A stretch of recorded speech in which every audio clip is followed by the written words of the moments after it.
જિંદગી ઘણું બધું આપતી હોય છે, બસ આપણે ગણતરી એની કરીએ છીએ જે વસ્તુ આપણે પામી નથી શકતા.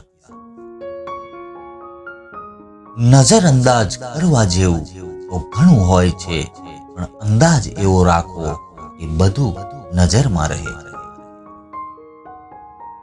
ઈર્ષાનો છેલ્લો મતલબ એ છે કે આપણે સામેવાળી વ્યક્તિને આપણા કરતા શ્રેષ્ઠ માની લીધી છે.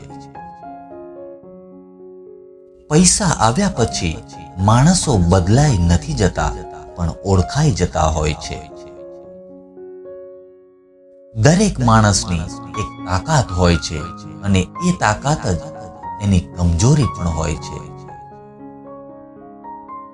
સારું થયું જિંદગીએ પડતા શીખવાડી દીધું, ખબર તો પડી કે કોણ ઊભા કરવા વાળા છે અહીંયા. સમય એટલો સરસ પસાર કરો કે યાદ કરો ત્યારે ખુશી થાય, અફસોસ નહીં. માફી માંગનાર કદાચ મજબૂર હોય, પણ માફી આપનાર તો 100% મજબૂત હોય છે. આ દુનિયામાં અમુક લોકો એવા પણ આવી જાય છે કે જે વચન નથી આપતા પણ બધું નિભાવી જાય છે.